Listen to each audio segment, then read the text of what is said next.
একদিন রাইফা আর আয়ান স্কুলে যাচ্ছিল।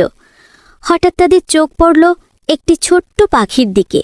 পাখিটি গাছে আটকে গিয়েছে, উড়তে পারছে না, গরমে পানি খেতে চাচ্ছিল। তা দেখে আয়ান সেই পাখিটিকে গাছ থেকে নামালো এবং হাতে ছোট্ট বাটি নিয়ে পাখিটিকে পানি দিল।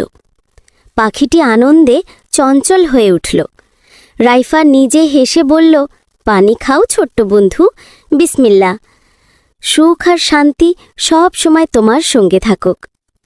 পাখিটিকে পানি দেওয়ার পরে আয়ান এবং রাইফা স্কুলে যাওয়ার পথে দেখল এক বৃদ্ধ মহিলার ব্যাগ রাস্তার ধারে পড়ে আছে।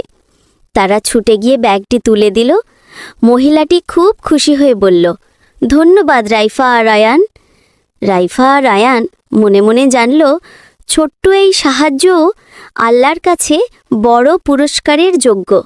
একটু সামনে যেতে তারা দেখল এক বাচ্চা রাস্তার পাশে বসে বই পড়ছে। তা দেখে রাইফা এবং আয়ান ছেলেটিকে রাস্তা পার করে বেঞ্চে বসিয়ে দেয়। স্কুলে ক্লাসরুমে শিক্ষিকা শিশুদের নৈতিক শিক্ষা দিচ্ছিলেন। তিনি বললেন, ছোট্ট কাজও আল্লাহর কাছে বড়।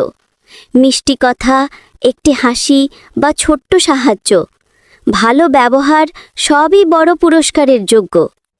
রাইফা আর আয়ান তখন বুঝল, প্রতিদিনের ছোট্ট কাজগুলোই মনকে খুশি রাখে।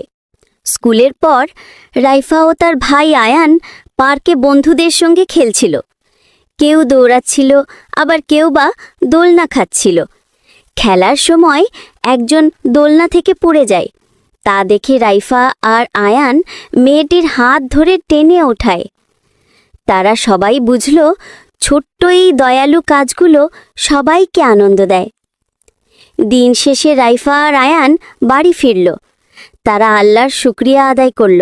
আলহামদুলিল্লাহ। তারা বলল, আজ আমরা অনেক ছোট্ট ভালো কাজ করেছি।